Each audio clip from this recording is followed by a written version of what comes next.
Mateus, no capítulo de número 7. Quando você procura é Marcos capítulo 7. Quando você procura Marcos capítulo 7, eu peço a gentileza que você evite conversar e circular pela igreja enquanto a palavra estiver sendo ministrada. Isso porque a mensagem está sendo gravada, para a gente depois fazer o DVD e colocar na rádio. Então, peço a gentileza de você colaborar conosco. Marcos capítulo 7. Os que já encontraram, digo amém. Vamos lá. Versículo 24 a seguir. E levantando-se dali, foi para os territórios de Tiro e de Sidom, e entrando numa casa, queria que ninguém o soubesse, mas não pôde esconder-se. Porque uma mulher cuja filha tinha um espírito imundo, ouvindo falar dele, lançou-se aos seus pés. A mulher era grega, cirofenícia de nação, e rogava-lhe que expulsasse de sua filha o demônio. Mas Jesus disse-lhe: deixai primeiro saciar os filhos, que não convém tomar o pão dos filhos e lançá-los aos cachorrinhos. Ela, porém, respondeu e disse-lhe: sim, Senhor, mas também os cachorrinhos, eles comem debaixo da mesa as migalhas dos filhos. Então ele disse: por essa palavra vai, o demônio já saiu de tua filha. Indo ela para sua casa, achou a sua filha deitada sobre a cama, pois o demônio já tinha saído. A igreja diga amém. Amém. Vamos curvar a cabeça, fazer oração. Fala conosco, Senhor, nesta noite, através da tua palavra, através do teu Espírito Santo. Venha nos instruir, venha falar aos nossos corações, pois estamos aqui, Senhor, abertos para Ti e sedentos para ouvir Tua voz. Venha nos abençoar, em nome de Jesus. Amém. E graças a Deus. Será que você pode aplaudir ao Senhor? Glorificar a Deus. Amém. Queridos, olha aqui para mim. Quem talvez está vindo nas terças, talvez percebeu, ou talvez não, que eu saltei um capítulo. Eu estava falando em sequência do capítulo 5 de Marcos. Eu preguei 2 terças-feiras seguidas em Marcos 5. Falei sobre a cura, ou melhor, sobre a ressurreição da filha de Jairo. E depois eu falei, na semana passada, sobre a mulher do fluxo de sangue. Percebe que eu encerro o capítulo 5 e o coerente, se eu estou falando dos milagres de Jesus, dentro do Evangelho de Marcos, para nós entendermos qual que foi a teologia que Marcos utilizou para falar de Cristo, percebe que eu teria que chegar no capítulo 6. Porque no capítulo 6 nós temos 2 grandes milagres. 2 grandes milagres. E 2 milagres que nós chamamos de milagres sobre a natureza. Os milagres que nós temos em Marcos capítulo 6 não foram curas, não foram libertações, não foram demônios expulsos, não foram pessoas paralíticas ou cegas ou surdas que foram curadas.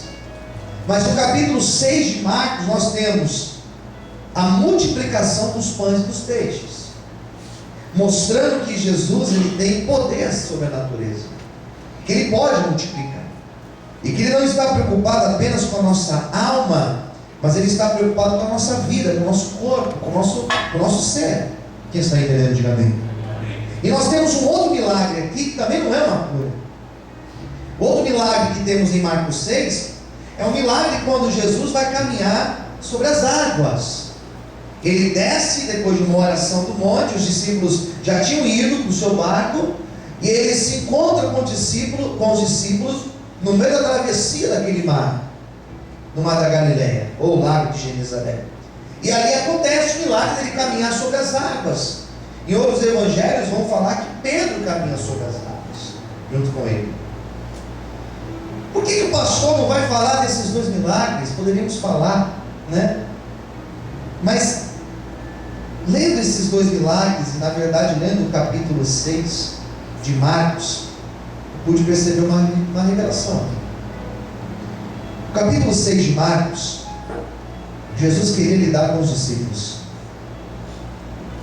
Marcos 6, Jesus queria preparar os seus discípulos.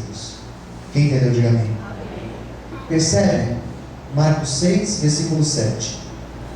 Vamos ler isso. É importante para a gente entender o capítulo 7. Isso aqui é essencial para você entender o 7. Marcos 6, 7 diz assim: chamou a si, o que ele chama? Quem eram os 12? Os seus discípulos. E começou a enviá-los de 2 em 2. Deu-lhes poder. O que Jesus deu para eles? Poder. Mais alto, o que ele deu para eles? Poder sobre os espíritos imundos. E ordenou-lhes que nada tomassem para o caminho, senão um bordão, nem alforje, nem pão, nem dinheiro no cinto, mas que calçassem sandálias e que não vestissem 2 túnicas. Ou seja, mas vai na dependência total da minha provisão. 10. E disse-lhes: na casa que entrardes, ficai nela até partirdes dali. E quando alguns de vós não receberem, nem vos ouvirem, saindo dali, sacudi o pó que estiver debaixo dos vossos pés, em testemunho contra eles. E em verdade vos digo que haverá mais tolerância no dia do juízo para Sodoma e Gomorra do que para aquela cidade. E saindo eles, pregavam ao povo que se arrependesse, expulsavam muitos demônios, ungiam muitos enfermos com óleo e os curavam. Quem entendeu, diga amém. Jesus então, ele resolve trabalhar com os 12. Percebe que na multiplicação dos pães, que aconteceu logo depois, os discípulos viram aquela multiplicação. Os discípulos questionaram: Senhor, nós não temos dinheiro para comprar. Ainda que tivesse dinheiro, onde nós vamos comprar pão para essa multidão? Nós não temos condição de alimentar esse povo. Percebe que os discípulos estavam ali e eles foram provados. É tanto que quando ocorre a multiplicação, dos pedaços que sobraram, quantos cestos foram cheios? Quantos cestos? 12. Cada discípulo foi embora com um cesto. E cada discípulo, quando olhava para aquele cesto, dizia: realmente, esse cara ele é diferente. Depois disso, acontece a caminhada sobre as águas. E quem viu Jesus caminhar sobre as águas? A multidão não viu. As mulheres não viram. Os únicos que viram Jesus caminhar sobre as águas, segundo a Bíblia, foram quem? Os discípulos, aqueles 12. Percebe que o capítulo 6 é Jesus falando com os 12. Percebe que o capítulo 6, Jesus estava mostrando para os 12: dependa de mim, porque se vocês estiverem no deserto, eu faço o pão multiplicar no deserto. Dependa de mim, porque se vocês estiverem no meio das águas, eu trago provisão e vocês não afundam. Eu não permito vocês afundarem. Por isso, confie em mim, dependa de mim, porque eu sou a provisão. Eu estou com vocês. Aleluia! Vamos para aplaudir ao Senhor em glória. Aleluia! Quem está entendendo de mim? Então, peraí. Capítulo 6, Jesus trabalha com os discípulos. Quem entendeu, diga amém. Capítulo 7 muda. Capítulo 7, onde eu li para vocês, esse capítulo ele é diferente, porque nesse capítulo Jesus sai da sua terra e ele atravessa para a região dos palestinos, que hoje é a região dos árabes. Ele vai para a região da Palestina. Quem entendeu, diga amém. E agora ele vai lidar com estrangeiros. E nós temos 2 milagres que acontecem aqui. O primeiro, versículo 24 ao 30, que a gente leu já, da mulher cananeia. E o segundo vai dizer que um surdo e um gago de Decápolis que ocorre a cura. Percebe que Jesus ele sai dos seus termos, ele sai da região que ele estava acostumado a atuar e ele vai para um outro lugar. E quando ele vai para essa terra dos estrangeiros, quem acompanha Jesus? Os mais alto para ficar bonito, os discípulos, os 12. Se no capítulo 6 Jesus ensinou os 12, capítulo 7 Jesus continua ensinando os 12. Porque Jesus leva esses discípulos para uma região onde judeus não eram bem-vindos, onde aqueles estrangeiros eles não tinham um contato com judeus, existia uma barreira entre eles.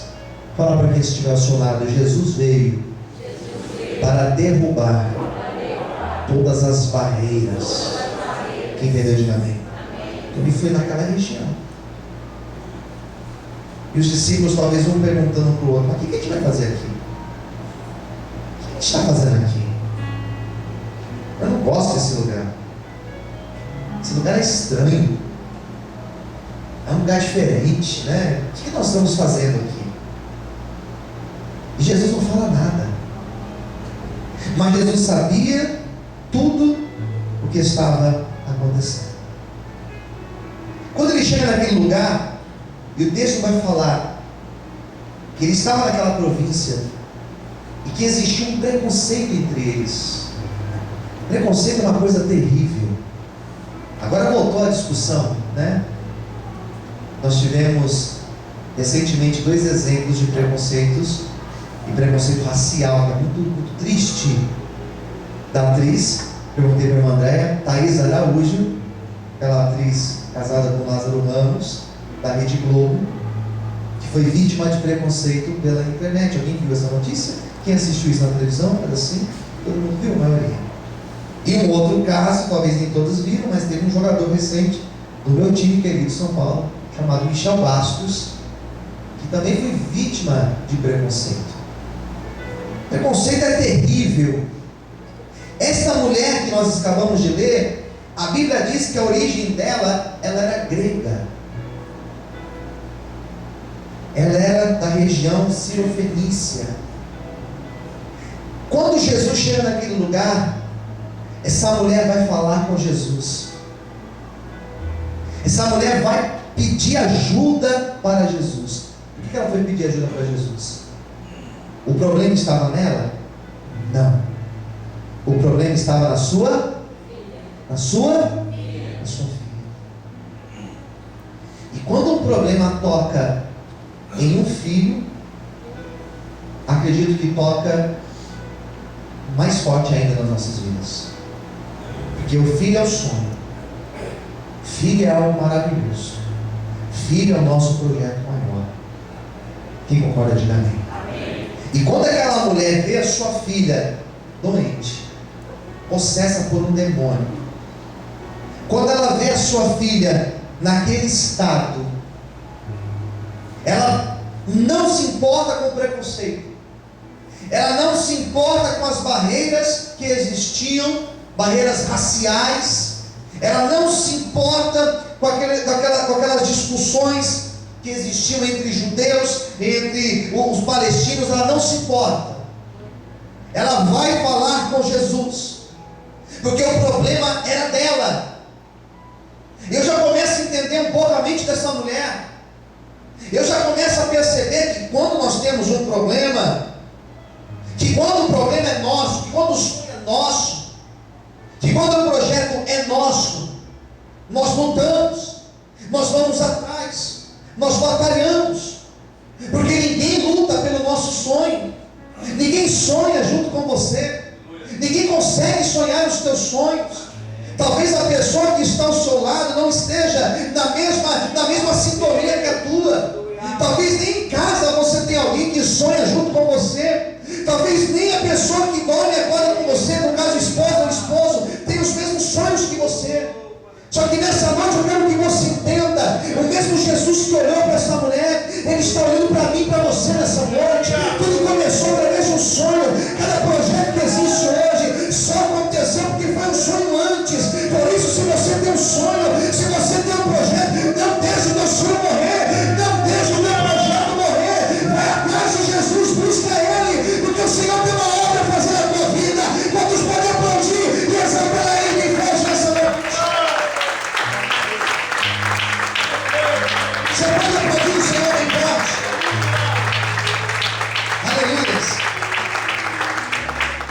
vai dar uma ordem para quem está ao seu lado. Diga para essa pessoa: não deixe o teu sonho morrer.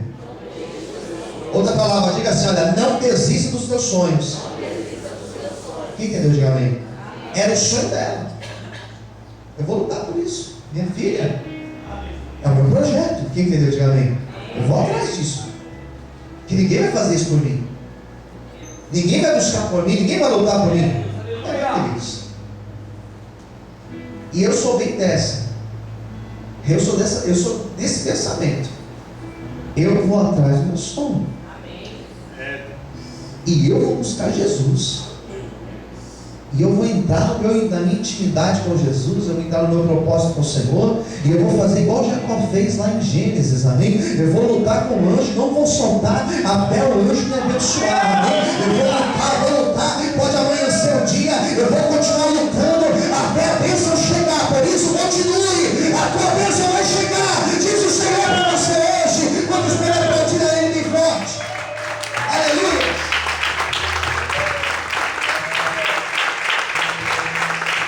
Essa é a glória a Deus. 25, vamos ler os versículos. Olha o que diz o 25. Porque uma mulher cuja filha tinha um espírito imundo, olha o que vai falar agora. Ouvindo falar, mais alto, ouvindo falar de Jesus, dele, foi-se. Qual foi a ação que ela teve? Ela prostrou-se ou ela lançou-se aos seus pés. Aquela mulher, ela ouviu falar de Jesus. Daí eu pergunto: o que ela tinha ouvido falar de Jesus? Com certeza ela tinha ouvido falar de um Jesus que curava pessoas, independente se elas fossem israelitas, se elas fossem lá de Jerusalém ou de Cafarnaum. Ela ouviu dizer que Jesus curava a todos. Ela ouviu dizer que Jesus libertava a todos. Quem entendeu? Diga amém. Ela ouviu dizer que Jesus, principalmente, ele era um Jesus que mudava a história de pessoas. E ela só foi atrás de Jesus porque quando ela ouviu aquela pregação, aquele testemunho, ela falou assim: esse milagre pode acontecer na minha vida. Hoje eu recebi 2 testemunhos de uma mesma irmã, contando de uma pessoa que o Senhor curou do câncer. E a mesma pessoa falou: pastor, o meu filho que estava desempregado, a porta abriu para ele. E foram pedidos que eu enviei lá para Israel, quando o pastor levou os pedidos de oração. E hoje 2 grandes testemunhos eu ouvi. Eu falei: Deus continua agindo. Por isso nessa noite eu não estou aqui pregando um Jesus que está fazendo a exceção, um Jesus que faz diferença se você é rico, se você é pobre, se você é brasileiro, se você é estrangeiro, se você é branco, se você é negro. O Jesus que eu estou aqui pregando é um Jesus que vai mudar a história e vida de pessoas. Ele vai curar, ele vai libertar da depressão, ele vai tirar pessoas da angústia, ele vai tirar pessoas da miséria, ele vai tirar pessoas da solidão, ele vai tirar pessoas do desemprego. O Jesus que eu estou pregando nessa noite é o Jesus que vai mudar a nossa história. Se você crê nesse Jesus, levanta a sua mão, glorifique e aplauda ele bem forte. Aleluia! Aleluia! Quando ela ouviu falar, e a própria Bíblia vai falar, sabe o quê? Que a fé, ela vem pelo ouvir. A própria Bíblia diz isso.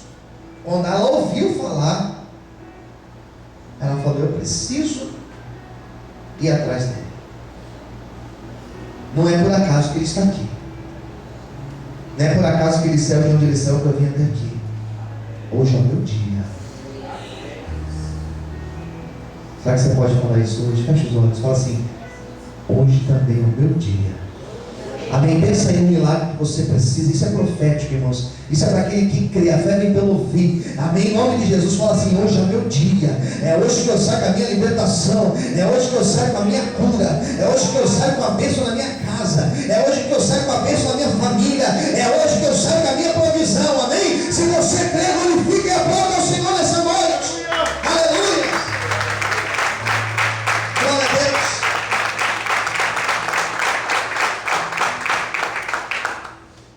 Capítulo 6. Jesus estava ensinando os seus?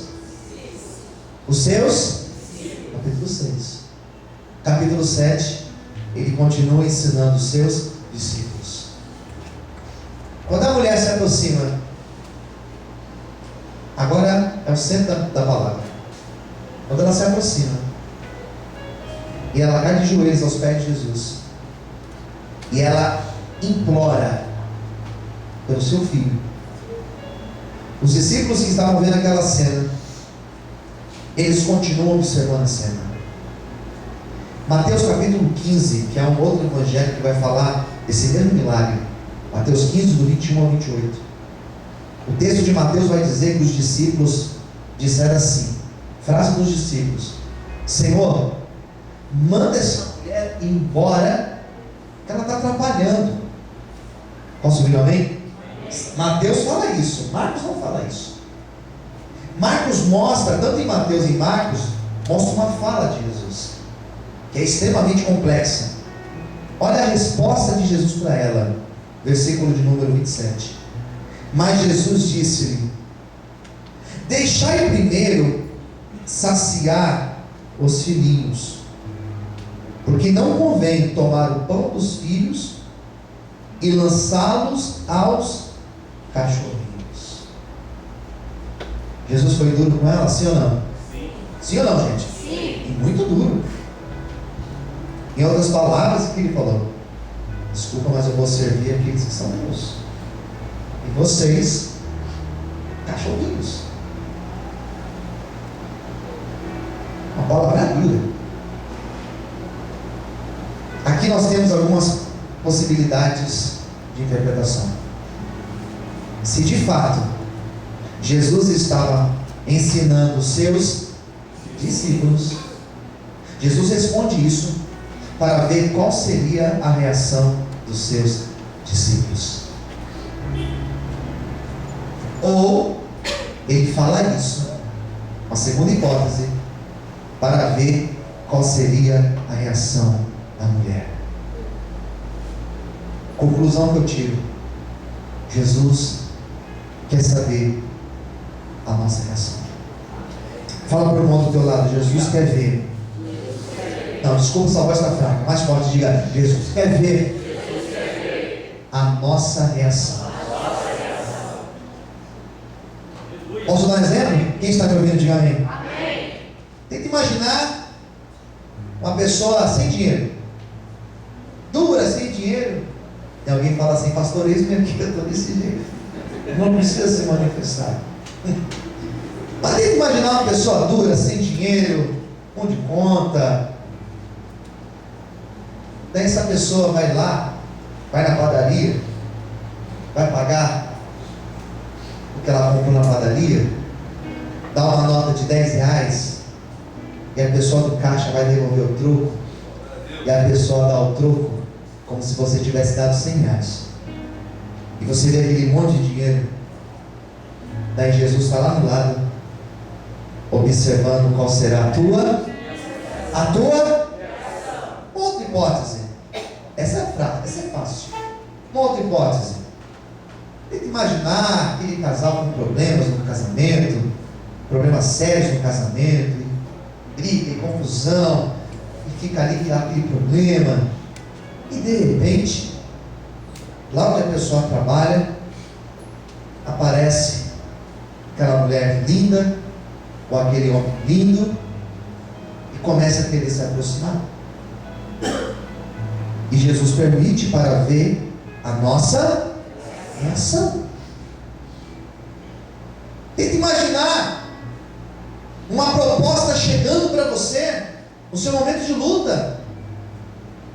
Tenta imaginar alguém chegando para você e te oferecendo algo. Eu me recordo de algumas situações aqui nesta igreja que eu já passei. Me recordo de lutas, por exemplo, financeiras que nós passamos. E na época, assessores de político me ligaram e disseram: pastor, eu preciso conversar com o pastor, eu tenho algo muito sério para falar com o pastor. E eu: pode falar, estou te ouvindo. E a pessoa: não, mas tem que ser pessoalmente, não pode ser por telefone. Dá até um frio na barriga. Pessoalmente, não por telefone. Não fiz nada, pelo amor de Deus. E a pessoa chegar e falar assim: olha, a gente tem um negócio aqui, pastor. Não é errado, é mais ou menos errado. Fala assim para o teu irmão: não existe mais ou menos errado. Não existe. Com Deus não existe, irmão. Você está com Deus, você está com o diabo. A verdade é essa. Ó, mas o negócio é o seguinte, ó, é assim que vai funcionar. Eu falei: olha, não dá não. Isso daí não é de Deus não. Percebe que Deus permite, o próprio Jesus permite algumas coisas. Ele vai permitir algumas coisas acontecendo na tua vida. Ele vai permitir tentações na sua vida. Ele vai permitir lutas na sua vida. E a única passagem que eu me recordo agora é de um homem chamado José, que diz a Bíblia que ele foi tentado pela esposa de Potifar. Ele tinha todos os motivos para cair com ela, mas ele permaneceu fiel. Ele foi preso e mesmo assim ele permaneceu fiel. Lá em cima Deus viu a reação que ele teve de permanecer fiel. E diz a Bíblia que esse José foi exaltado por Deus e foi colocado como segundo do Egito. Lá na terra do Egito ele era o segundo, estava abaixo de Faraó. Eu me recordo de um jovem chamado Daniel, que não se misturou com o povo da Babilônia, mas ele permaneceu fiel a Deus, e por isso ele foi exaltado como um grande homem na terra da Babilônia. Se você for fiel, o Senhor também vai te honrar e vai mostrar a glória dele na tua vida. Vamos para aplaudir e exaltar o Senhor essa noite.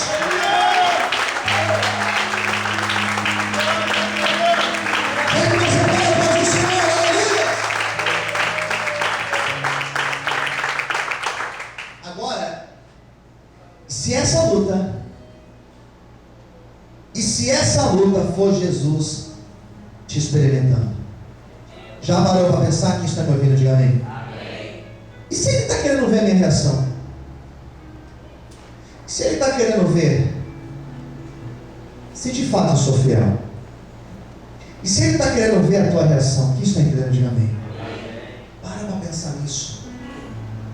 E quando Jesus responde isso, os discípulos falaram: é isso mesmo, Senhor, manda ele embora.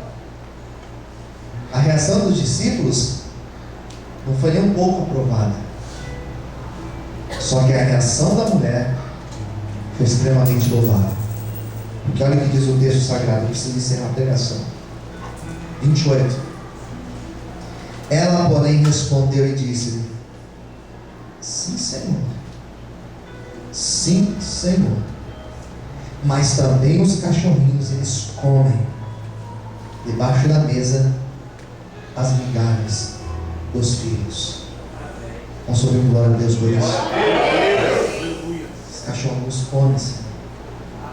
Os cachorrinhos não morrem de fome. As migalhas que vão caindo, eles vão comer. Então Jesus olha para ela, versículo 29. Eu imagino que ele, antes de responder, eu imagino que ele faz assim para ela: muito bem, gostei da sua resposta, gostei da sua atitude. Ele fala assim para ela: por esta palavra tua, vai, o demônio já saiu da tua filha. Fala assim para quem estiver ao teu lado: isso é profético, profetiza. Fala assim: tem algumas coisas. Com mais fé, diga assim: tem algumas coisas que quando nós demonstramos fé, diga assim: o nosso Deus, Ele faz na hora. Amém? Quem recebe esta palavra, aplauda e glorifica o Senhor de tua vida.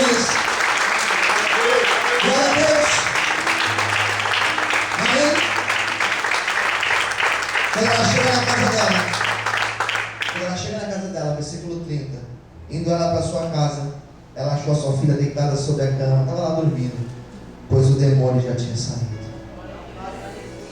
Enquanto nós estamos aqui, Deus trabalha lá, queridos. Quando nós estamos aqui, existe um mover no mundo espiritual acontecendo. Eu creio nisso pelos meus olhos da fé. Eu creio e posso contemplar que da mesma maneira que esta mulher viveu o milagre, o sobrenatural, eu quero nessa noite profetizar que o sobrenatural de Deus também está sendo liberado sobre esta igreja, sobre a tua vida. Queridos, a palavra diz que foi uma palavra que a mulher disse certa e o milagre aconteceu. Nessa noite eu desafio você a levantar sua mão direita para o céu e você vai profetizar algo nessa noite. Levanta sua mão direita para o céu e fala: Senhor, se é realmente verdade nisso, se é realmente verdade nisso, eu profetizo lá na minha casa. Imagina com fé, queridos. Eu profetizo no meu projeto, Senhor. Eu profetizo para esse ano de 2016 que está chegando. Eu profetizo sobre essa porta de emprego. Eu profetizo sobre os meus estudos. Eu profetizo sobre o meu relacionamento. Eu profetizo sobre a minha casa. Eu profetizo sobre os meus. Eu profetizo sobre a minha história. Eu desafio você nessa noite a fazer como essa mulher, adorar o Senhor no meio da luta, adorar o Senhor no meio da crise, adorar o Senhor no meio das tempestades, porque o milagre dele está sendo liberado sobre ti hoje. Se você crê, igreja, abre a boca, adore e aplauda o Senhor forte, em nome de Jesus. Se estiver te testando, faz o seguinte, adore, porque o milagre vai chegar na tua casa, na tua vida, e quando você chegar lá, o milagre já vai ter chegado antes. Aleluia. E é nessa fé que eu creio, e é nessa fé que eu estou aqui hoje.